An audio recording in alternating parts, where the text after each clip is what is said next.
Hello, hello, purpose-driven entrepreneurs and CEOs. Welcome back to another event, Roundtable event here at the Life School. I'm blessed to be back with you with another amazing set of panels and speakers today, speaking about the amazing work they're doing out there in the world and the way they're impacting the world, but also most importantly, sharing their personal and professional experience, which I really value because it takes us years to build our experience, and we could probably share so many nuggets of wisdom, of inspiration, education, and even entertain ourselves, right? Because at the end of the day, so those are the ways that we learn, I find, right? I mean, with all the things that we have available today, with all the digital platforms, I really feel like it's really important to have these deep conversations with each other because we as humans absolutely learn from each other and we need to connect together. So having said that, here at the Life School, we host these types of events to bring together amazing entrepreneurs, again, where the purpose of these events is to connect, is to share, and is also to support one another. So without further ado, I'm your host, Alona Lapari, and the work I do in the world that inspires me every day is to help companies scale their purpose and profits, build a self-led company that does more good in the world. I really believe that through the channel of entrepreneurship, we will absolutely support one another, raise the conscious level collectively and individually, but also build really healthy companies that, again, can add value to the world and solve the problems that we really feel compelled to solve in the world. So without further ado, I would like to say hi to my first speaker here today, Sarah O'Brien. Sarah, thanks so much for coming on. I thank you ahead of time for your time and what you will share with us. So can we maybe begin with where are you based and what is the work that you do in the world and who do you help? Okay, big questions. I am located just outside of Richmond, Virginia. I've pretty much been here for the duration of my career. Richmond is my home. I wear many hats.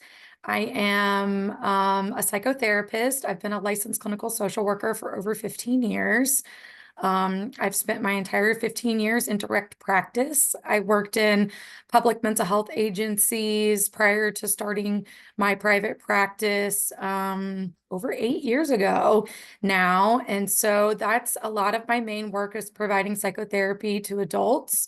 I specialize in anxiety disorders, substance use and addiction disorders, and developmental or childhood trauma and relational and betrayal trauma disorders and responses. So that's like the clinical side of what I do. And then the other piece of what I do is provide trauma-informed coaching and consulting services.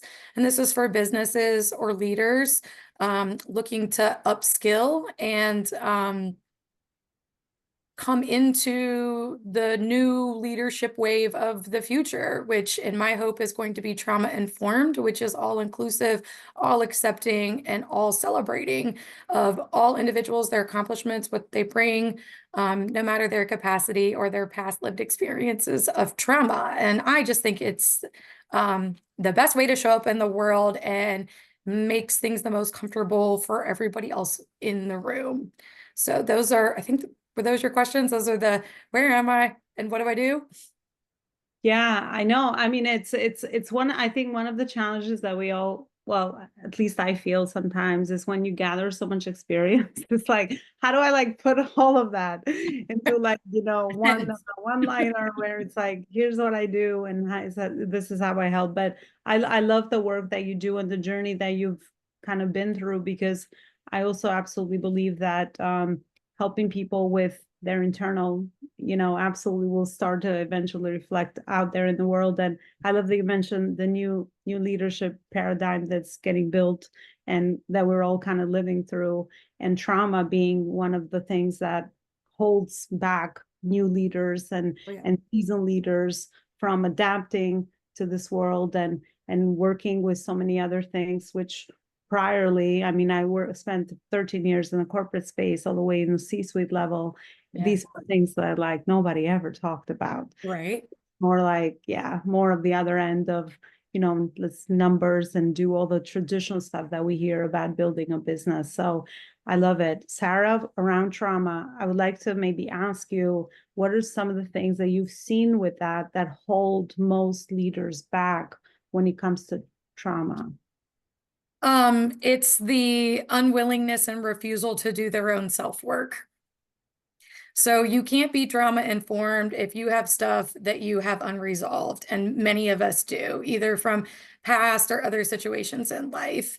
And I find that leaders think they've already made it. And so two of the main things that I think hold them back from really stepping into addressing their own past issues, and then therefore being aware and supportive or empathetic to other people having past issues that maybe left a negative impact on them, like trauma, is the lack of willingness to do their own self-work, and a lack of willingness to prioritize lifelong learning. So this is not only lifelong learning like in your field and skills and that, it's lifelong learning about yourself and being reflective and knowing when you're in your own pitfalls or biases or the things that hold you back from being equitable and inclusive, and really a good leader for the people that are following you, whether they are employees, staff,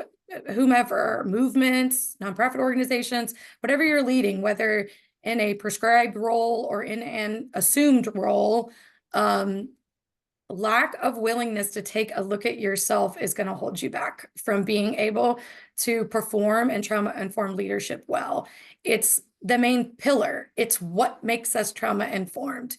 You have to work on your own stuff and healing that and getting your wounds out of the way and being self-reflective to know when maybe you have fallen back into an old pattern because the wound got reactivated or got hurt again, you know?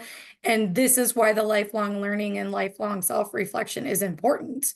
And it's sort of a bit of a way to have accountability. You're not operating in a vacuum when it's not just like carte blanche, whatever you say, whatever you do, just kind of goes in your leadership. It's really having, number one, a check and balance with yourself and accountability with others on what you're bringing to the table as a leader. Just because you've become a great leader doesn't mean you're going to stay a great leader. And you have to be willing to look at anything that you're doing that's maybe not effective. And I think that's hard for leaders to do. I love it. I mean, I'm so glad that we're bringing these conversations. This is what a roundtable is. We'll come together, share our experience, educate, inspire one another. Because for the longest, I also have felt once I came over to entrepreneurship after I left the corporate space, I realized how much more inner work and how, a lot of the trauma that I was experiencing, and a lot of the stuff that I had to heal was so important for the work that I wanted to do in the world, and the way that I wanted to run a healthy business, which complemented me, complemented my personal life, complemented the values that I valued, and the way that I wanted to make that a lifestyle. So, and unfortunately, even today, sometimes, the messaging for marketing is always like, hey, do this, the self-work for increased sales, right? Or increase clients. It's always these physical material stuff, unfortunately, that still gets people to act on things. But I think that's absolutely changing, especially because I've recently gone through a spiritual awakening myself, and I'm like, wow, it's like such a different world on the other end when you really realize that when you don't operate just from the physical reality, you're just like a master creator. So Yeah. yeah, I love that you do this work to get people opened up and healed so that they can, continue to up level their leadership. Because again, it all begins with us. When it comes to trauma, is there can you maybe quantify some results or transformations that maybe you've seen in your work that will kind of connect the dots between why inner work is actually connected to our results that we maybe understand at the physical level, let's call it. Now Yeah. they have new wording for everything. We all have limiting beliefs, right? To some degree, like whether you want to call it imposter syndrome or not good enough, not smart enough, not skilled enough, whatever those limiting beliefs are and those negative messages. We all have them. And so working things out, you know, doing your self work, quiets down those limiting beliefs so they're not getting in the way, so that you can actualize, like what you're saying, come into your full authentic self, work in value aligned professional relationships and collaborations. That's essentially being in touch with yourself and in touch with the work that you're doing, so that it like connects well and there isn't this rub of like, I don't like the way this works, I don't like the way these people talk, I don't like the way they structure things. It's like, well, that's maybe not gonna work for you, but you have to know something about yourself to know why that doesn't work for you, or why that doesn't feel good for you in your body, or why like that sort of structure like doesn't give you results or help you feel like you're thriving it and what you're doing. So working out, you know, and healing from those things honestly really just helps us show up better as our full authentic selves and to feel confident doing so. You know, it's taking out the there's something wrong with me when I'm not like everybody else kind of a thought, and like there's nothing wrong with me, I'm just not like everybody else. And that's totally okay. And that's the whole sort of premise of trauma-informed care, trauma-informed principles and practices in businesses and leadership. It's coming from this idea that everybody's uniqueness and diversity deserves inclusion and acceptance and celebration because of its uniqueness. If we were all the same, we become with the same idea. You know, if we were all the same, we'd all be communicating the same. We're not always going to get something done that way. And so we need to value diversity. We need to value diversity of thought and opinion and lived experiences. That shapes who we are and how we view the world and ourselves. And sometimes this stuff is really important. It's not all faulty and it's not all bad. It's like perspective that some of the rest of us don't have, you know, so we have to be open and curious to hearing those things. And so I think if you refuse to do your self work, you're just going to limit yourself. You're going to limit how authentic you can feel. You're going to limit how confident you feel, which means you're going to limit how much you could achieve, because your limiting beliefs are holding you back from your unhealed wounds. You know, people are missing that. They, you know, like you said, it's productivity and numbers and money and bottom line. It's like, we're only going to get there if we're all on the same page, right? Like otherwise somebody's getting harmed in the process. And then it's like, well, how good is it that you made X amount of dollars if you just traumatized 6 people on your team to get there? You know, it's like, no, that's crap. Like, no, new leadership wave, right? Is like, this does not work for people, right? People are people and need to be treated like people. And if we're not in touch with ourselves as a person and our own humanness and our limits and our limiting beliefs, and our own setbacks, then how are we going to have compassion for somebody else who's human, who has those things, right? I think it just limits you all around. You can't connect with people well. You can't talk to people well. I'm not sure you can make decisions well if you haven't checked in with yourself and know where you are, where you stand, how you feel, what do you believe about yourself in the world and other people, and how does that impact how you work? Yeah, I hear your heart coming through, right? Because that's Yeah. exactly what it is. And I mean, talk about authenticity. I mean, that's the only thing that will solve all these low-level problems of competition and comparison and all the things that really get into business's way. And how do I stand out? Well, there you just stand out by being you, right? So it opens up like a whole new world for sure. And I think that's definitely something that a lot of people are really understanding is really important now. And it's really valued. I'm glad we're going back to some really important values as humanity as a whole and not just individually. And then the other piece, Sarah, that I would like to stop on, because I know my audience, I try like people like myself that are visionaries, that are always like positively would like to achieve, and we value growth. We will never stay in the same spot. Is doing this inner work will be like cat you never like the results that we achieve in those lower states. That's like breadcrumbs. It's small potatoes. Yeah, it's small potatoes We from can what we can achieve gather. in this new dimension for sure. Yeah. So beautiful work. Thank you so much for sharing what you just did from your heart there. I definitely felt that on the other end. And I'm sure everybody did in the room. I would like to now maybe end this conversation until now, and I come back to you at the end for more inspiration, is the purpose behind the work you do. How did you get here? What were some of the most meaningful moments that led you here? Well, I got specifically into private practice because of the terrible working conditions for mental health providers at any agency. It's just, it's horrendous. I don't know how else to say it. Like, to have a master's level degree and a license in clinical social work and get paid next to nothing and be required to do, honestly, things that are unsafe and unethical, at the sake still of dollars. I mean, you think public mental health would not be about that, but it is. I don't like it, as best I can say.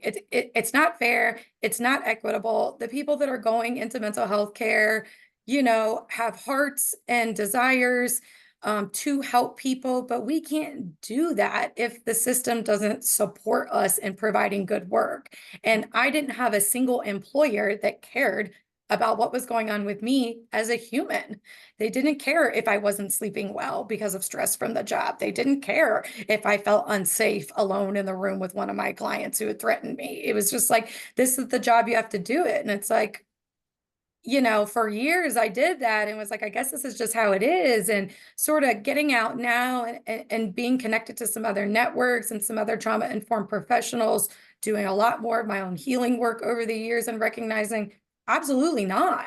Like, it's a toxic workplace culture. It's bullying. It's bad, basically, and unfair. And so that is what's given me the drive all around, right? Like, I have care and love for my mental health providers because I know what we're doing and I know what you get paid. And I know that it seems like nobody cares because I'm living it with you. And I know what it's like to be a person with a mental health diagnosis trying to seek care. It's also crappy for those people because the providers are burnt out and the systems are not good. And again, still about dollars. And that's how we get into a lot of these mental health tech companies selling confidential patient client information. That's insane. That should never happen, like with what we have with HIPAA. And so all of this gives me drive to, number one, help people get to their healing and transformational change. Number two, to get to healing and transformational change for leadership, because it's just not working. Like, it is not working for the majority of people. And so who are you leading anymore? Only the people that fit in your vacuum of things like that. That's okay. Well, there's a bunch of us out here that need good leaders, need good guidance, and we need individuals that care about us as human beings. Like what you were saying, getting back to the humanity of it and coming together. So all of that motivates me for everything I do. I want people to feel better. I want to feel better. I want to work in places where I feel valued as a human being. And I want that for other people, because if we can get there, there's going to be less toxicity. There's going to be less pain. There's going to be less perpetuating harm again and again and again, generation after generation after generation, because we refuse to change the way that we do things. So I'm here to facilitate that change. Well, you're uniquely positioned, right? I always say there's always a purpose behind why even we come across pain in our lives, right? Because I've narrowed it down to, is always like, well, two buckets of why we choose the work we do, or why we feel compelled to now at this phase to focus on whatever is it that we're focusing on. And usually has to do either with, passion, things that we're passionate about, or pain. And I find that the second bucket, pain, is the one that is driving the highest percentage of humans to serve other humans.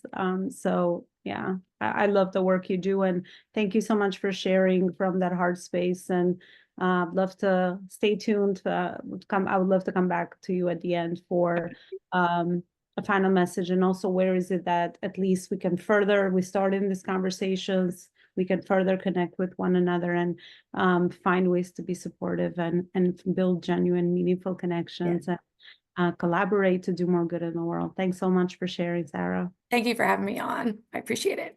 My pleasure. Absolutely. Thank you for being here. I would like to go to Nicole next. Nicole Midden. Middendorf. Did I say that Yes. name correct? Speaking of trauma, that's my ex-husband's name. They always say people come in our journey, right, as a blessing, Uh-huh. a lesson. So, right. Yes, Sarah, like you are speaking my language. I do somatic exercises every night. I I did ART last year, alternative resolution therapy, which is like complex PTSD therapy. So I am a wealth advisor. I never planned on being a wealth advisor. I wanted to be like Madeleine Albright or Ruth Bader Ginsburg and go to law school and work for the United Nations and like change the world.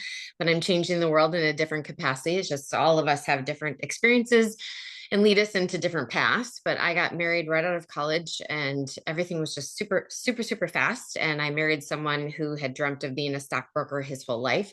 And that's how I end up in financial services. I wanted to go to law school and he's like, no, you're going to work with me. And I didn't realize that was work for me. So fast forward, we had 2 kids, and August 4th of 2010, my daughter was 6 months old, my son was 2, and that was the first time that the 911 phone call actually went through, and he was arrested for the first time for domestic violence. I was in court with him for 10 years. I had to give him the company name. So I'd left Morgan Stanley 20, in January, it'll be 22 years ago. Left Morgan Stanley 22 years ago. And I had to give him the company name, the website, the phone number. We had grown our business where we had 12 financial advisors, and I had to give him all of that and start all over. So January of 2012, Prosper Well Financial. Now fast forward, I own a commercial building. I'm a full-time single mom. I have 10 employees. Did a radio show for 5 years. I've written 5 books. My 6th one is coming out in the month of October. I have my own foundation, and through out of the worst things come the best. One of the nights I got the kids to bed, they were like 2 and 3. And I'm like, how did I end up here? Because from the outside, my life looked perfect. Big house on Lake Minnetonka. I'm from Minneapolis. So big house on Lake Minnetonka. Everyone knows that from Prince. We had the jet skis, the 4-wheelers, the boats, we had the dream life, but none of it I had picked out and none of it I wanted, even to the point of my career, let alone the car, the house, like all of this stuff. None of it gave me any happiness. So I'm like, what am I going to do? And I'm a former figure skater. And so I had the amazing opportunity. One of my coaches had her PhD in psychology. So she always worked with me with the power of the mind. So I rewrote my bucket list and I'm like, I'm going to do one thing a month for a year. Well, when you tell people you're doing something in your bucket list, they think you're dying. So I just started calling it the Live It List. Now we take people on Live It List trips. We're going to Egypt next year. I'm headed to Dubai this year. We took 20 people to Napa. We took 5 other women to Costa Rica. We do local Live It List events. So we did like a pedal tap. We did a painting thing. We're doing a Pilates class, a comedy club, dog sledding. And we have a Facebook community. And now I'm becoming more of a motivational speaker. And so I'm sharing my story so generally a lot of the times that what I'm doing is I'm speaking at a conference and I'm the keynote and I'm sharing the story about the Live It List, because 1 in 3 Americans is happy.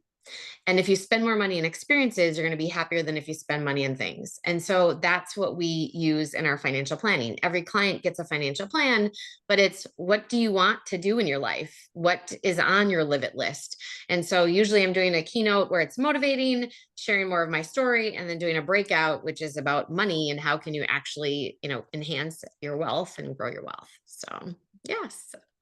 Nicole, I love your story and I love how adaptable you've been and how much you have evolved and you haven't stayed in the same spot. I mean, not to mention all the, the journey in your story and the ways that the docs have connected for you personally and kind of how open you are to kind of going with where that's leading you into now motivation speaking and just carrying over your experience in the financial services as well as also, and in addition to obviously your personal life as well.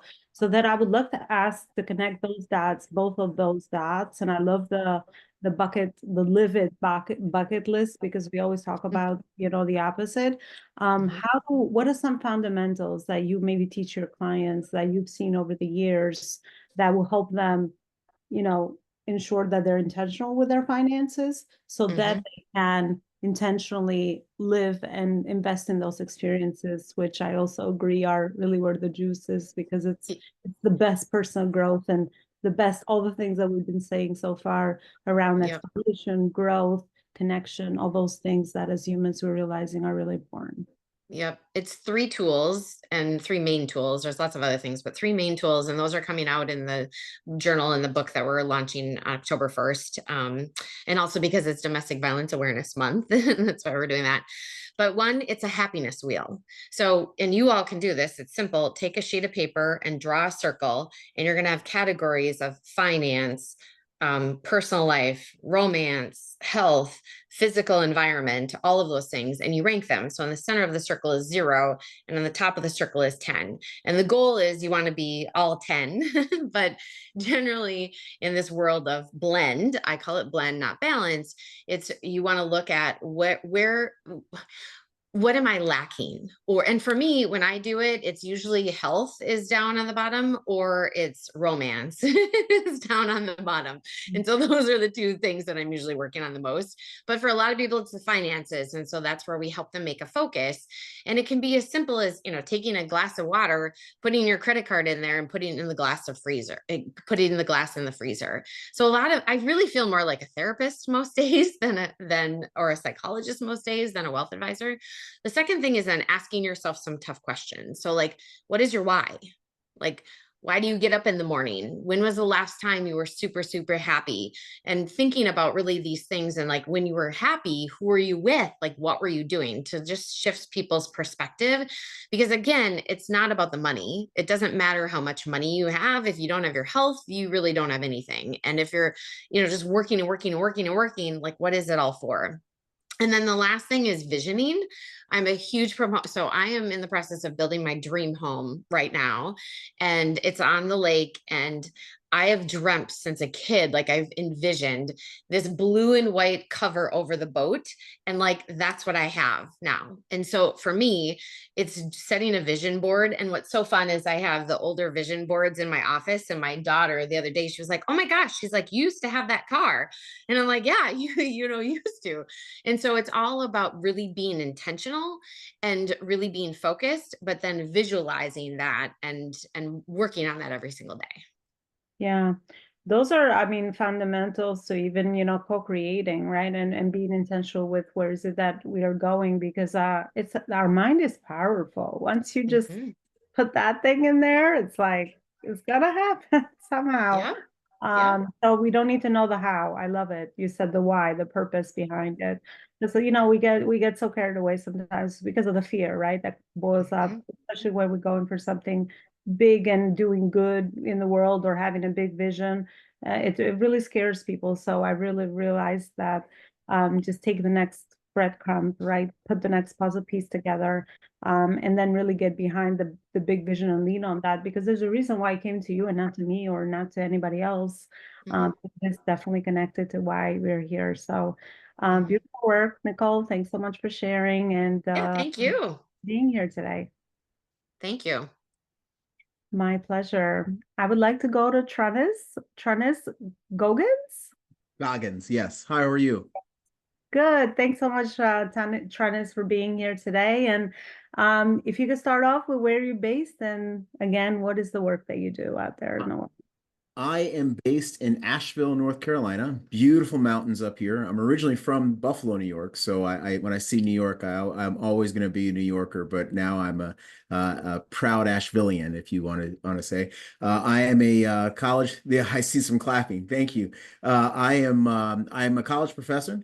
I've been a college professor now for 16 years after I got out of the United States Navy. I also do consulting, and I was doing consulting on the side, and I was teaching. So I was doing quite a few things as a consultant. I went up all the way up to the vice chancellor rank in the college field, and decided that was not the way I wanted to go.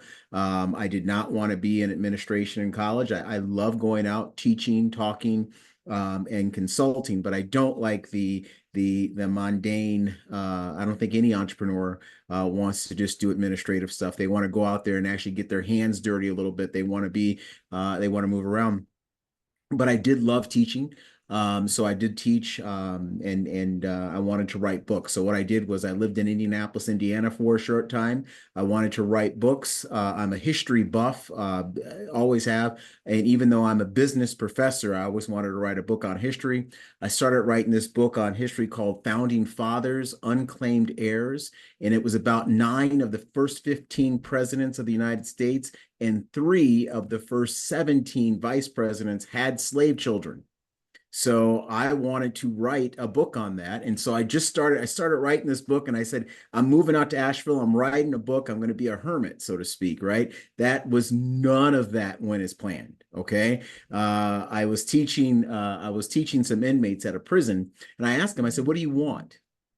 And it was they started telling me that they were 6 months out from getting out of prison, and they were saying they wanted to go to Chick-fil-A, they wanted to do all these different things, and you know, see people they haven't seen in a while, and what have you.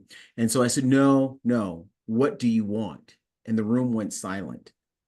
So we had 15 inmates that were dead silent. They didn't know what they wanted. And so it kind of baffled me. It actually made me change the entire class schedule to, okay, we're going to make sure you're going to understand what you want, so you're never in prison again. And as I left the prison, I was going back to the hotel, and I was just stunned that these people were sitting there for 10, 15 years and still didn't think about what they wanted. And it just got me. And as I was driving back to the hotel, I said, you know what, if I found 15 people on the street randomly and ask them the same question, I might get the same response. Because we do not think, we are raised, even as children, we are raised to be reactionary. We are not really raised to be proactive individuals. So I came up with I stopped writing my book on Founding Fathers, Unclaimed Heirs, even though I will finish that book eventually one day. And I started this process that I'm doing right now called the 4 Ps. And the 4 Ps are purpose, planning, passion, and persistence. And that is the foundation to find out what you want. And not only is it the foundation to find out what you want for individuals, it's the foundation to find out what you want as an entrepreneur. Because when you become an entrepreneur, it's funny, it's like they call it a marriage, but it's not really a marriage at all. It's actually a merger. There's a fish, it's called the lanternfish, and they're way down deep in the ocean. And what happens when they mate, they literally merge into one body. It is one fish that becomes, and that's what happens even when you become an entrepreneur. Because when you become an entrepreneur, you merge into your company, you merge into what you have created. It becomes one. And so that's why this book is important. So this book has become obviously the book, you can get the book, but also it's morphed into a podcast, it's morphed into a speaking series, and because I'm a college professor, it actually morphed into a class. Well, Tronis, this is really beautiful, and I love the 4 Ps. So that's what I would like to maybe dive into a little bit, if you can, like each one of those, kind of what are some of the fundamentals that we can share. But I appreciate your authentic perspective around entrepreneurship and merging, because I really feel personally, and also the companies I've supported over the years, that it is always a beautiful complementation of that. And when you talk about brand, you always have like a million projects always happening, a million things always, working in the different directions, but somehow they always connect. So, I love the beautiful harmony of like merging, into the evolutionary process that we all go through as entrepreneurs, and that'll be very relatable to this audience as well. Can we dive into some of the most, I guess, one fundamental for each of those 4 Ps that you mentioned? That was pretty interesting. Yes, the 4 Ps is exactly, it's that first question. What do you want? Who you are? Not my meaning to sound morbid, but what do you want on your tombstone? There was a pizza commercial, a Tombstone pizza commercial back in the 80s. I'm now showing my age because I was really, I remember that commercial quite well. And it is, what do you want when it's all over? What's your theme? I know that you could be a mother, you could be a husband, you could be a father, you could be a brother, a sister, all those different things. But at the end, there's always, even though with all those different roles you play, there's always one common theme. And that's what you want on your tombstone. And that's where I mean by the purpose. So the purpose is what you want, and the purpose has to belong to you. It has to be your purpose. I wrote a story in the book about purpose. I was teaching a course one time. It was a very beginning course. It was a orientation course, first class you take in college. And I remember walking around asking, okay, what's your major? What's your major? What's your major? I got to this young lady and I said, what's your major? And she goes, I'm going to be a nurse. I said, why are you going to be a nurse? And she goes, because my mother was a nurse. I said, why do you want to be a nurse? She goes, because my grandmother was a nurse. I said, I'm going to ask you one more time, why do you want to be a nurse? And she paused and she said, I want to be a teacher. Now, she might have been a very, very good nurse, but that's not what she wanted. That wasn't her purpose. Her purpose was to become a teacher. That's what she found out.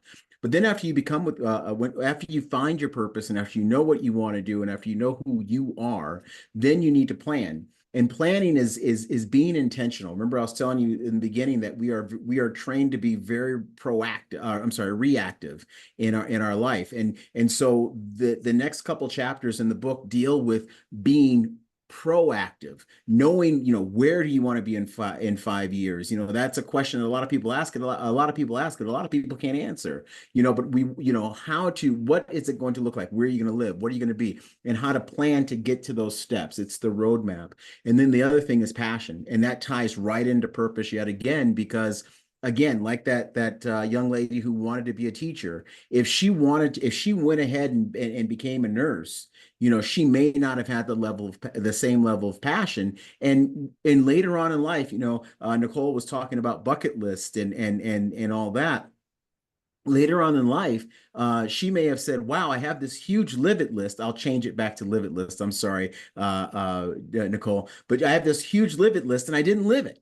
I didn't live it. I lived someone else's live it list. And so that's where the passion comes in. And then the last one is persistence. If you are persistent, and if you are passionate about something, you will be persistent.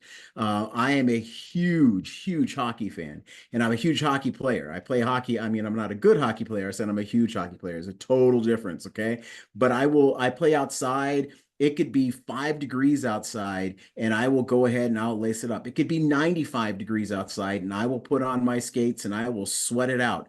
But because that's my persistence, that's my passion. But if someone says, hey, let's go play golf, the conditions have to be damn near perfect because I don't like golf. And so I just don't like it. I mean, I'll go play, but I just, who cares? I will come up with any excuse to make sure I don't do it. And again, that's because the level of passion for one event is extremely low. The level of passion for another event is extremely high. And I'm sure as entrepreneurs, if you're out here, if you think of all the things that you went through, all the obstacles that you had to overcome, and then if you think about what you did as an entrepreneur, and then you think about what you did in the corporate world or somewhere else, I bet you would have done and you've overcome and you have endured more things as an entrepreneur than you would when you're working for someone else. And so that's what we mean by persistence.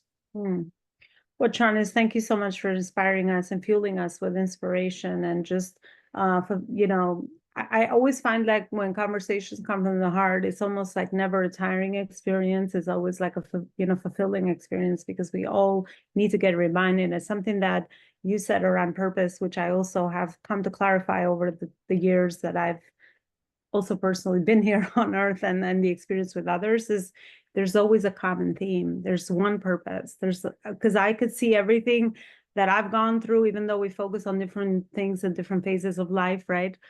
Personal and professional. It's always like that one big area that kind of merges back to our conversation, merges like everything else, and everything else seems like a tiny detail, when it compared to that bigger thing. So thank you so much for sharing as well and the amazing work that you're doing out there in the world. And stay tuned because I would like to get some insight around. I love that you're all authors here because I love book writing. It's kind of one of those legacy things that we leave back behind in the world, and we get to structure out our experiences into frameworks and methodologies that can really be timeless for people that are hearing it, or one thing that you can connect one dot from a book, and that will probably catapult you towards your purpose, right? Because it's not like you're going to take a different path. You're going to continue to stay on that because it's going to always keep you in that wheelhouse. But just getting around these rooms, the books, information, the right people, right? All of these are going to be things that are going to help us connect the right next dot wherever we are. So thanks again for sharing, and Thank you. until the end. I'd love to go to Tiba next. She showed up on my screen here. So Tiba, Nicholas, thanks so much for coming. Hi, thank you so much for having me. I was really inspired by everybody that went before. You guys are amazing. So thank you for having us. Absolutely, it's a pleasure. And I love it that you're here at Tiba because we just chatted this morning. So I would like to maybe start off with, where are you actually based and what is the work that you do out there in the work? How do you serve? Who do you help and how? Thank you so much. So I am currently in the Atlanta, Georgia area, but I am a native New Yorker. And personally, I have a love for the arts and a drive to revolutionize education as well as wellness for women and mothers. And so on the B2C side, I help young ladies, career women, busy moms and caregivers to really discover their mothering magic, so they can heal generational patterns. They can, create household harmony and craft a life that they love. And on the B2B side, I help to train parents and educators, as well as family-focused organizations, to really support and address the mental and behavioral health challenges that are impacting moms and their children, so that they can, increase retention and engagement within their organizations. They can really help to strengthen those interpersonal and community relationships, and to improve their overall culture within their organization. So that's the work that I'm doing over the past 20 years. I have, and it's really weird to say that, I've really curated safe mixed learning spaces. And that's through different educational organizations. And I've served hundreds of women on their journey to and through motherhood, through my experience in child development and human psychology, also in counseling and behavioral therapy. And the only job that I have to keep is being a mom. And I have two beautiful children, a 10-year-old and a 2-year-old. And so the work that I do is deeply intertwined into my experience as a mom, and also the work that I've been doing. Yeah, what is coming up again for me, thank you so much for sharing your journey as well, Atiba, and the beautiful work that you're doing. Talk about legacy. I mean, parenting is one of those other things that we all feel so much, joy and fulfillment. And it's such a big responsibility when you really think about how much influence we actually have on our kids. And most of my healing work has been, with my parents. So, Yes. Everyone else is just obviously it's important, but yeah, nothing like the things that I've learned and things that I've had to overcome through maybe some of the lack of consciousness from my parents, and the way that we could stop for some of the things that no longer serve us as parents and overall. Because the little citizens that we have at home will be the citizens of the world, and they'll get to impact others. And I always find that's, talk about legacy, that's kind of the ultimate one. But Atiba, what kind of I want to ask you is really around those things that you have seen hold generations back of parents. So like some of the most fundamental things that you have seen with your work that parents need to get more conscious around, they're more aware around, so that those are, not details, but more fundamentals. These are really important things that you've seen, maybe 5 things or 3 things that you've seen. And if, we really get reminded and keep those things top of mind, happy parents will make happy kids, and so on and so forth, because it's all how this connects. What are some of those things that are coming to you now that you could share with us? Thank you so much for that question. In the work that I've done, the things that parents can really hone in on to support their children's development and even their own personal development is focusing on restorative self-care. A lot of times as a mom or as parents in general, we devote all of our time and energy to our children, and we don't necessarily focus on taking care of ourselves. And that's deeper than just, the basic surface level, things that are required. It really is that deep internal work to process some of those unhealed patterns that we've learned. And so the other thing, another thing that I can say is really that belief is birthed. So what we believe comes into reality. That is true not only for our children, but for our careers, and even within, the perspectives that we hold for society. That a nurtured life is really the ultimate resource. That when we nurture ourselves and our children, that we can be so much more creative and impactful in the world, and that nurturing actually helps to develop a sense of self, a sense of concept that creates positive self-fulfilling prophecies rather than negative ones. I would say two other things in my work would be around learned behavior. And so, children. All right. I believe that Tiba will be right back, hopefully, and we will continue that conversation. Tiba, can you still hear us? Okay, no worries. I'll go to Dana next. Dana, are you there? Yes, I am. Thank you so much. I'm going to put myself on the camera. Just 1 second, please. And thank you. I just wanted to thank everybody for kicking us off. Yeah, So thank you so much. Good to make see sure you. that everyone can hear me. Can you hear me? We Oh, can good. hear and see you well. Speaking of children, yeah. Speaking of children, you might hear from a couple of my little kitty cats. They usually like to join on these calls. So just a little bit about myself. My name is Dana McAllister Armenteros. I hail from the Detroit, Michigan area. And Table is so kind, and all of you, I think the theme is health and healing. So what I'd like for us to do is just for a minute or so, if you're willing to sit at the edge of your seat to permit and allow for a tall, straight spine.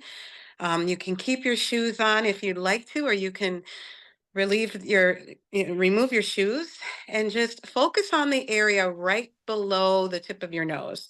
So this area right here, it's above your upper lip. Eyes are closed if you're willing to. Just breathe in and out through your nose. This is a form of breath awareness meditation.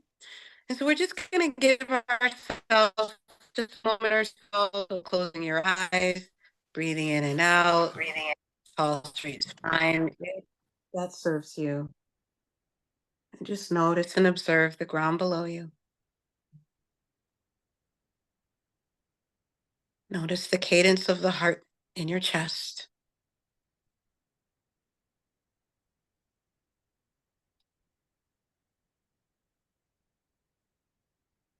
Observe how your chest expands on the inhale and how it falls on the exhale.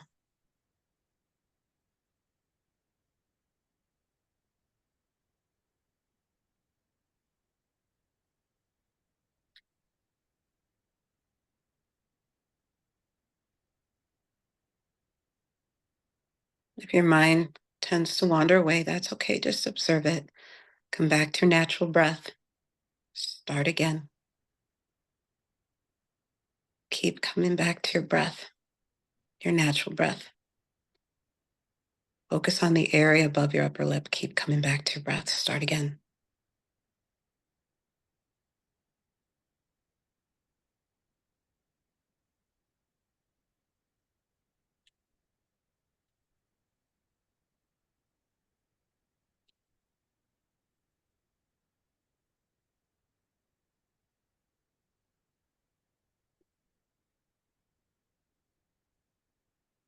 Really nice work. I invite you to gently and mindfully open your eyes.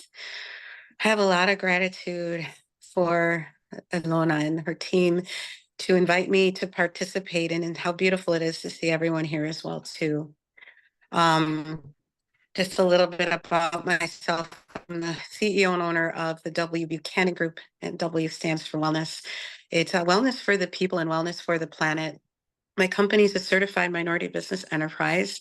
It was formed in 2018 of April, and we became certified about going on 3 years now. And I'll get into a little bit more about that. Prior to us, our focus having prior to W Buchanan Group having a focus on health and wellness, we did other forms of consulting for different businesses. And then the pandemic hit. And I was that person that wanted to do, and just striving for more and getting more and wanting more. Nothing was ever enough. And so basically what that, sports were never enough. I did my yoga practice, certainly not the way that I do it today. And with the purpose that I have today, but just doing. And so what ended up happening with me was that I ended up landing myself in the hospital in October of 2020. And every day, I thought I would be able to leave. And then they said, well, not today, tomorrow. And so after a few days, I realized that maybe tomorrow might not ever come. I mean, right? Like maybe I'll be in this hospital and that's it. And I was at peace with that. And it happened to be a Catholic hospital in Michigan. And so they had the crucifix on the wall. I was initially in the cardiovascular ICU for several days, and then they moved me to the women's unit. And so I share that with you just as how precious life is, that I was able to realize that all of these things that I was seeking really had no purpose. I know we heard that through some of the talks earlier today. So when I left, I started whatever I was avoiding and not doing, I started to, take care of my health. I ended up getting a personal trainer. I did Pilates. And then when I saw a sign about yoga, when the student is ready, the teacher appears, that's when I took my first class. So it was a 200-hour yoga teacher training. Johnny Kest, he's part of my lineage. And so when that happened, I knew if I didn't stay on the track, and really I didn't think I was going to be a yoga instructor, and I just did it. I don't know why, I just did it. And it was very, very transformative for me and built a great community. And I knew that if I didn't continue, then I would fall off the wagon. So I continued with my schooling, getting 300-hour through a hospital system. So I'm a yoga therapist in training. I've done other forms of training as well too, almost done. And what that means is I can work with cancer survivors, but I can also take an athlete to his or her edge. So I share that all of you we talked about like, what is our purpose? Why am I here? And for me, based on my experience of, having that life-changing opportunity is how can I live in the moment? So before I started speaking about myself, I wanted you to be able to connect with yourself. And with just a couple of minutes, it's so incredibly powerful. Sometimes, the thought is that, oh, I need to go to the gym for an hour or two, but sometimes time doesn't permit that, right? So what can I do at this moment in time, wherever I am, so that I can start connecting with myself? As an entrepreneur, if I don't connect with where I am, and if I don't have the reality of what life is for me, I certainly can't, be the best version of me, right? Because I'm comparing myself to others, and I certainly won't have an idea of the future, because I'm kind of like, if I'm not in the present moment, I'm either living in the past or having some expectation that might not ever come. So then the connection, that spiritual connection, as they say, and the spiritual teachings teach us that I can't have the strongest connection if I'm living in the past or launching into the future. The spiritual teachings that spiritual connection is in the now. And so being in the role that I have today is that previously I was more about what's materialistic for me, how many goals can I reach, how much money can I make, and I personally, as an entrepreneur, I never had that connection previously. to something so much greater than myself. So with our company, the W. Buchanan Group, we bring a lot of different forms of modalities so that the people that we serve, whether it's, and in our case, it's mainly B2B. So whether it's a nonprofit, which most of our business is, or whether it's a company or even governmental, we weave this holistic form of wellness so that people can ultimately start helping themselves so that they can practice that with any of my instructors. As an entrepreneur, the self-care part is something that I've had to learn and grow with because as I mentioned earlier, I was always wanting to do, and I felt if I missed this meeting or if I didn't talk to that person, then I was really missing out. But when I realized that how can I be as present as possible with what I'm doing right now? And so I guess if there's anything that I would probably share with the group as a leader, as an entrepreneur, and servant leader is just staying in the present moment, really caring for the people that I'm working with, and how can I serve you? Not how can I serve me, which before it was probably how can I serve me, as opposed to how can I be of service. And when there is that purpose in yoga world, we call it dharma. And so one of the, what I like to share with some of the populations that I work with that I love is people with substance use disorders. So they have a lot of trauma. I heard that from others today. So that they can start calming their mind and feel that physiological change on their own. Law enforcement, so we're licensed to work with first responders, as well as, working with people who were imprisoned at one point. How can we also provide them a level of just connecting with themselves in the present world as it is, mind, body, spirit, and now we can work with others. Those are one really I found a lot of impact with those populations, and just I just want to close with gratitude. Tomorrow is never promised, and yesterday already passed. So how can we be in the present moment? And so starting the day off with gratitude and working with it throughout the day. As an entrepreneur, I find it to be extremely powerful instead of worrying about what could have been or should have been, but what's the reality now, and how can I still find and live in gratitude today? So I think as myself, the moment right now, the message that I was that I wanted to share with everybody today is just that living in the now, finding gratitude, and being a servant leader. And thanks so much.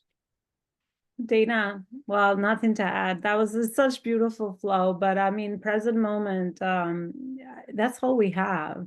And it's a struggle for a lot of people to be mindful and to stay in that, especially with all the distractions, with a lot of the lack and the things that we feel around fear and fear of missing out. And if I don't, make that meeting, maybe I'm not going to move my business forward further, faster towards some of the material stuff or the sales or the clients and all those things that are part of our journey as entrepreneurs. But I just beautifully, I felt the message that you had to share around the tools that you have built over the years, because again, just like anything practiced over time, it just gets you to a new level. You never just go back, which is the good news for a lot of people that are like, oh my gosh, sometimes this is a lot of work. You have to be intentional with it.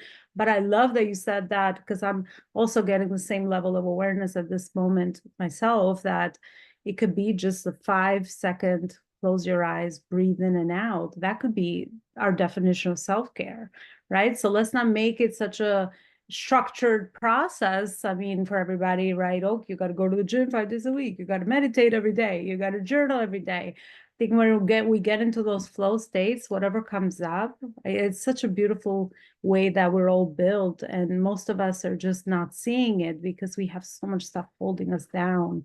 But you can absolutely be in flow anywhere and with anything, and follow that flow and the feeling of kind of where it's leading you with that childlike curiosity. But I love the work you do, and everyone, right? I mean, it's all like coming really to the core of what's really important, which is the work we have to do with ourselves and the rest of the stuff that we need to know and understand and educate ourselves around is really so that it could be implemented internally, so that those results and those material things can show up on the outside. Much like everyone here had the similar personal journey story where achieved all the achievements and realized that, wait, they lied to me. I'm not happy. I still, there's still a lot of lack because there's always the next thing that we could chase. So just stop the chase and go within and understand that we already are built amazingly. So thank you so much, Dana, for sharing that. And I would love to wrap up our conversation with Atiba. Atiba, do you remember where we left off before we had the technical challenge so we can wrap up? Yes, thank you so much. I apologize for that disruption, but I appreciate Dana because as I came back on, she's giving me a chance to breathe and ground and be present to what is happening without beating myself up for getting cut off in the middle. So I really appreciate how much everyone is aligned in this session today. So, and thank you for the opportunity to finish. I believe you had asked me what are some of the foundational things that I've noticed in my work that could be helpful. Thank you. That could be helpful for, us as parents and even in the world as we, navigate our work life and try to create harmony in those things. And so I mentioned restorative self-care, especially for parents and moms, especially. I mentioned that our belief is birthed just the same way that we give birth to our careers, our visions, that also comes into our parenting style. I also mentioned that, a nurtured life is the ultimate resource. And when we focus on taking care of ourselves and also the whole child or children that we're responsible for, that we can create so much more impact in the world by focusing in what we're actually, paying attention to right in that moment. The other things that I got a second to really, think about what other two things I could bring to the forefront. And those would be that motherhood, in my understanding, is a spiritual mentorship journey. We don't own our children. We are here to guide them and support them and to provide, the tangibles, but also the intangibles, right? The emotional, mental, and spiritual support that they need. Because, a lot of behavior, if not all behavior, is learned. And so our kids are socialized when they are with us, and then they act out that socialization when they're in the world. And then the last thing I would say is that great mothers are not born, they are intentional. And it's okay to ask for help, to extend and expand our support system, because we are profound, not perfect. And, in the work that I do as a motherhood coach and, workplace parent consultant, it really is important for not only our employers to understand that about us being human. Stuff happens. We're going through things that extend beyond just the workplace and that are impacting our everyday lives. So I hope that I answered your question and brought it full circle. I'm definitely open to other ways that I can, bridge the conversation.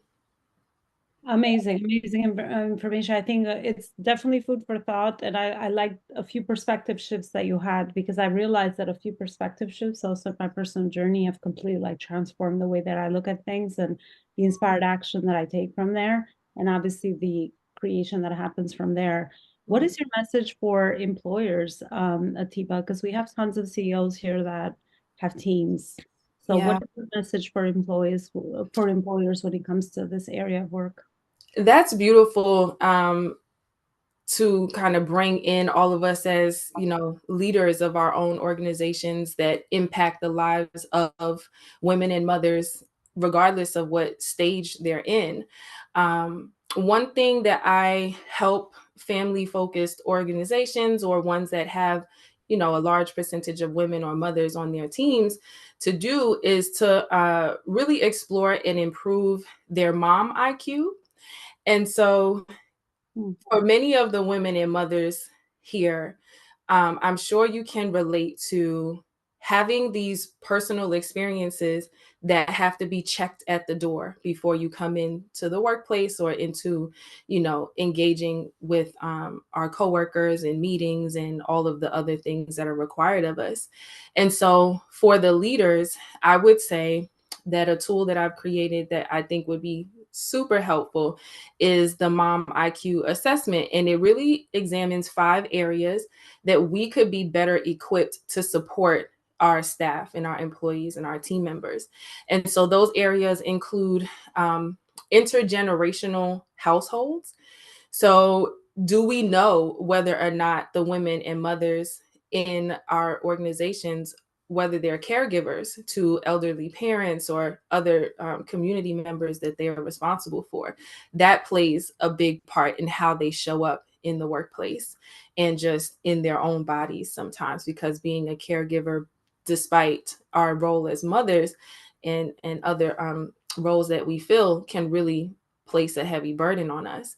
The other area, there are 4 more areas. The next one would be domestic violence. We have one of our beautiful sisters here talk about her experience in that regard and how so much had happened before things actually came to a close, or she was able to get the help and get out of that situation. And so many of us are walking around with invisible scars from different types of domestic violence. And so as leaders, it's important for us to know whether or not they're able to recognize all the different types and signs of domestic violence so that they can protect themselves and their children. Another area would be their money story. As employers and entrepreneurs, business owners, we very rarely support our employees, our team members, or staff members with shifting their money story, because sometimes we're afraid that if their money story doesn't include us anymore, that we might lose them, without realizing that if we develop them as leaders and know that they add value to our organizations, that their money story combined with our money story could create an unstoppable organization. And so, helping them to understand where their beliefs are and how they are actually teaching those money habits to their children impacts generational patterns and, the outcomes that their children, and including themselves, could actually experience. And the last 2 is social constructs and support system again. So with social constructs, as leaders, it's important for us to recognize whether our teams, our workplace, the culture that we are reinforcing is subscribing to misogyny in some way, shape, or form.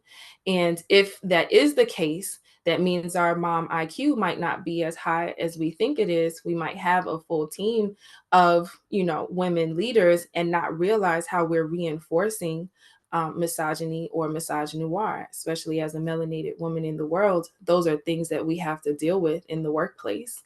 And then lastly, the support system, as I mentioned in that last question you asked, the previous question. And so our mom IQ definitely includes whether or not the women and mothers in our care as leaders are getting the mental, emotional, financial, physical, and spiritual needs met while they are providing those same things for their children. And if that mom IQ is lower on that spectrum, it means that our workforce is actually not as strong as it could be. And that the burnout, the overwhelm, the stress increases the attrition rate. It, decreases our retention and engagement in the workplace. It makes us lose amazing people because we're not necessarily developing their leadership qualities, and or our interpersonal relationships within the workplace are not as helpful as they could be for women and mothers that are already dealing with so much. So I hope that answers the question and is helpful to some of the other leaders that are here. I am so glad I asked this question, because I think we need to talk about, these concepts when it comes to work settings as well, or the new cultures that we're building in this new world, speaking of that. And there's so many things that you said that I could just be like, oh my gosh, if this was implemented in the companies I work with, or even on my own, as I'm a conscious leader as well, it's it would skyrocket everything. It's crazy. Like everything you ever want, right? Productivity, top talent that do HR and operations and all of that.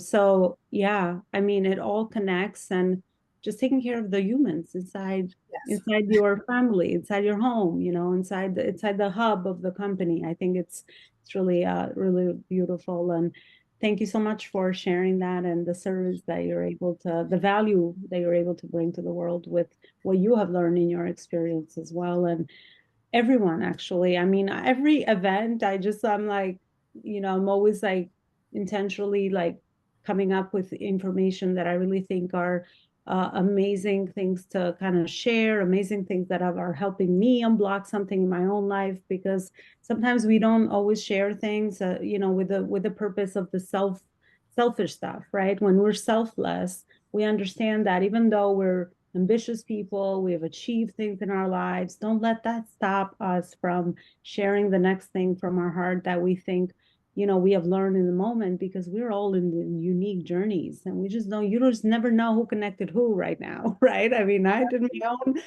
my own checks, right? And I'm sure everyone did the same, and I'm sure everyone that's gonna hear it will do the same. So we could never underestimate the message of sharing of our experience, and the more ways that we can do this with just creating spaces where we're safe and we are seen and being heard. It's really the ultimate mission I'm after through entrepreneurship, because I really find that that's where everything, you know, amazing happens with companies. And my mission is to humanize business. Yeah, it's beautiful work that you all are doing. And at this final stage of this conversation and this event, I would like to just sort of wrap up everything that we've been talking about. And I would like to go back to Sarah, and what's coming up for me, especially through the you know, the energy and the flow that we built together, is the book piece. So Sarah, if you don't have your own book, can you share something, a book that really had a deep impact or purpose in you, something that really you can now tell back to when you connect your own dots in your journey, that you're like, okay, that was something that I really learned that shifted something really important for me. It could be your own, or it could be someone else's.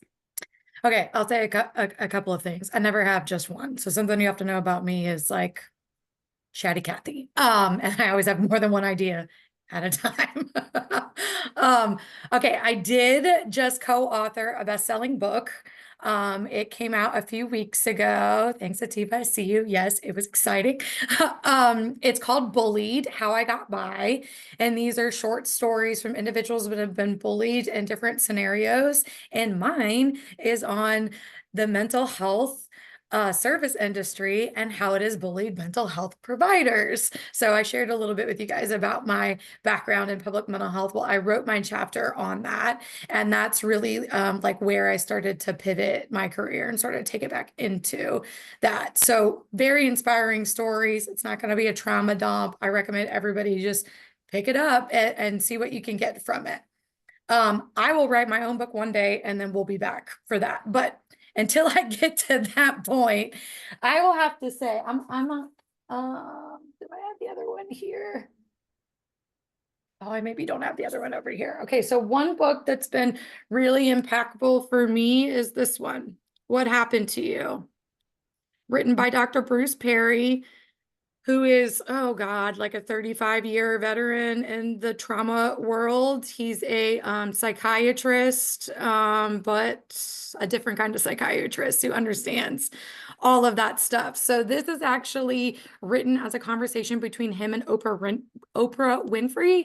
And it's this key question that started to pivot things for me, and the thing that we need to start asking. So in my trauma-informed world that I dream of, in my trauma-informed Barbie land in the future, is that this is the question we ask ourselves and others. Not what's wrong with you, what happened to you? That is the driver of every abnormal behavior that you see. It is 100% something that happened to somebody. It's not something that's inherently wrong with them, or they're just a bad person. So that, and Paul Conti's recent book on trauma and the epidemic, that it's an epidemic that we are facing. And I 100% agree with that. People just don't know it and it's living inside their bodies. Those things are really going to open the world for people, and trauma. Paul Conti's going to give you a bunch of neuroscience behind it. People don't know who Paul Conti is. He's Lady Gaga's psychiatrist. And he wrote a book on trauma. He's been on some podcasts, also been in the field a really long time. So that book and What Happened to You really started to shift some things, and really honestly was like the thing that had me recognize my own childhood trauma. I thought it was some stuff that happened a little bit later in my life, like late teenager.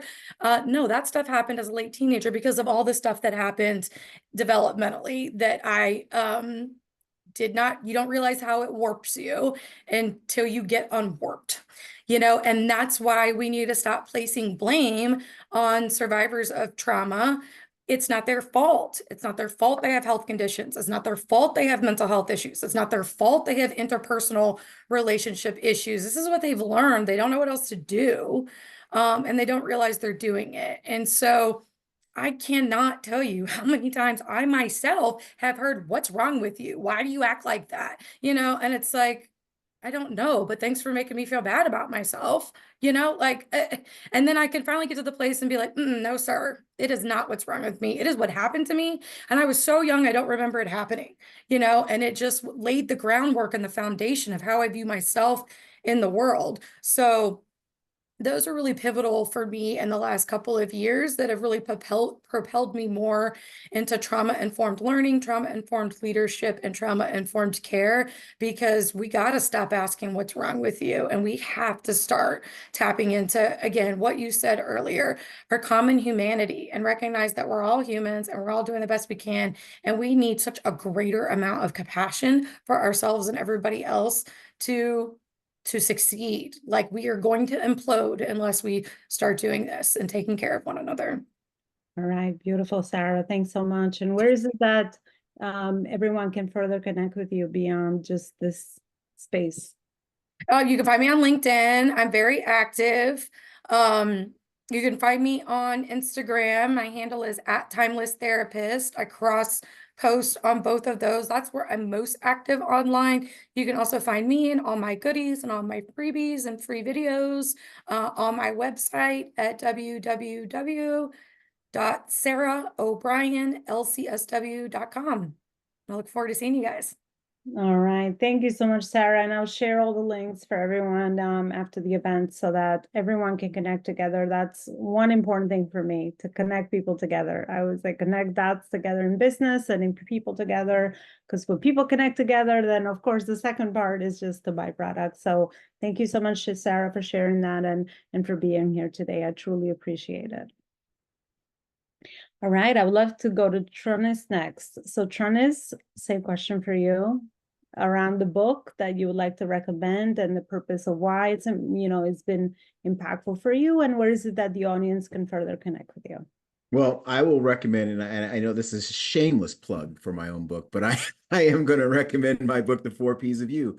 The 4 Ps of You, when I wrote that book, again, it was based on what you want. Now, when I went and got my PhD, I got it in strategic planning. And it's funny that even though here I have all this knowledge and all this study knowledge, I put that in quotations, of strategic planning, there were people who did not do the planning that taught me about planning and purpose, in the first place. One story that I share in this book is positive planning. And I had an individual who was in one of my classes, and she was going through a domestic violence incident. And she went through that she stopped the domestic violence incident to the point to where she went into a woman's shelter. But she also, at that point, she had a child. At that point, a lot of times you're going to think about what you don't have. And so when you think about what you don't have, you're going to plan around what you're going to plan in a negative fashion, because you're going to plan around the don't wants. and don't haves, and she actually planned on what she did have, what she had access to. And so, it keeps me moving, because she actually, even though here I am doing all this strategic planning and all this, the scholarly stuff, and this woman came into my life as a non-traditional college student and taught me, wait a minute, there's a different way to think. You got to think about what you have. Don't say that you don't have, I don't have this. Well, what do you have access to that can get you what you need into your next step? And those are different things. And so when I think about the influence in this book, it is a way of changing your way of thought. It's a way of using the 4 Ps as an absolute foundation for the rest of your life. This is a great book for transition, people who are going through jobs, going from one job to the next, or overwhelmed with a job or hate the job that they have right now, and they're wondering, what am I supposed to do? These are people who may be going through a rough spot in their business. And, right now, the economy and the world stage is changing so fast that businesses need to be able, what they did yesterday. And I'm talking like not yesterday as far as like 10 years ago. I'm talking about yesterday about, 6 hours ago. All right. You need to change, you might need to change that plan about where you are. And so this is a great book to keep you grounded and to do and to do what you want. But this is the 4 Ps of you. It is my favorite colors. I am like I said, I was in the Navy. And so blue and gold is Navy, and also blue and gold is the college I went to, and blue and gold is my favorite hockey team. So I might as well stick with the colors and stay blue and gold. And if you guys need to know my favorite hockey team, hopefully there are some Buffalonians listening. It is the Buffalo Sabres. So there you go. I will say this: I've had more books released in the last 13 years, than they've had playoff appearances. So I'm a suffering fan right now. Thank you so much, Tronis. I hear that. And yeah, I mean, the colors of your journey have branded you. That's what happened to me. Because sometimes we talk about like, what should I brand myself? I love that. And where is it that the audience can further connect with you? You can further connect on me. I do have Facebook. You can get me on my personal Facebook page, which is Trunis Goggins II. You can get me on my Facebook page, The 4 Ps of You with Trunis Goggins II. I also have my website, which is called The 4 Ps of You. And I have Instagram, which is author Trunis Goggins at Instagram. And also you can reach me on my YouTube channel. I have a lot of, I try to keep it as light as possible, even though we're talking about a heavy subject, but I do joke around quite a bit as much as I can. And you can also watch my podcast, which is the 4 Ps podcast with Trunis Goggins. And the podcast, you can get it on any of the podcast forums. All right. Thank you so much for sharing. Connect. That's all I have to say, in as many platforms as we possibly can. Because that way I find that obviously, let's use social media with a purpose. I've always seen it that way. Never for it to be a tool that uses us, right? Just like anything. But the more we can support one another, the more we just can build a really genuine relationship, because you see something different everywhere and we're all busy. So curating our environment, so to speak, and being intentional with that is really important. Thank you so much for that. And I would love to go to Tiba next. Tiba, same question for you. Thank you so much. I do have a book that was released late last year. It's called Homeschooling with the Rogue School Counselor. So in my background, I used to work in the public school system, and that is really where a lot of my passion for helping parents and their children, learn different family dynamics that could be beneficial across the lifespan and in different spaces that they occupy. That can be found on Amazon currently. And the way that you can connect with me is via LinkedIn, Atiba and Nicholas, the nurturologist. And you can also access all of the different links, including to my website and different ways that you can connect with me, virtual coffee, things like that. And that will be via my business card. I dropped the link in the chat, but it is bit.ly/C consult Atiba. So CONSULT Atiba, ATIBA, capital at the beginning of those. Thank you so much. I appreciate it. Thank you, Atiba. Beautifully said. Dana. Yes. All Yeah. right. So if you were to, I don't have just one book that I would say that I could select, but if I were, there's a couple actually, and it's just based on my practice. One of them is called The Art of Yoga. And what it does is it talks about the different positions, and they're called asanas, but there's actually 8 limbs of yoga, and the spiritual teachings talk about like how to transform your life. And it's I'm trying to think, oh my God, I forgot who the author, oh, TK Deskachar is the author's name, and I can email Alona the information. And I really like it because it's like, how do I live life? You know, it sounds like it could be easy, but in reality, at least in my world, and maybe I made it a little bit complicated. So it's kind of cool just to learn and study about that. And these are ancient, it has like the Yoga Sutras, which are from over 2,500 years ago that they were written down. And so it's interesting how that applies today, like the same thing. So I think, I find it to be kind of fascinating. If there were any other books, I mean, I can't think of any other ones. The other one, as it relates to my work, would be the Bhagavad Gita, and that's like a kind of similar to like the Iliad and the Odyssey. And so it talks about really the connection of your own conception of God, whatever that looks like, a power greater than yourself. And I think in today's world, in my opinion, a lot of that isn't as when we talk about health, for example, spiritual health is usually not included when I speak with others for whatever reason. And so I think that finding a power greater than yourself is very impactful. With a lot of work that I do, that's an area that is that helps the population that I serve, such as people who are in recovery. And so, I think it's amazing how life can change with that. So I guess if those were the books that I think would be really helpful, it would be those 2 books. All right. Love it. Thank you so much for sharing. And where is it that the audience can further connect with you? Oh yeah, thank you.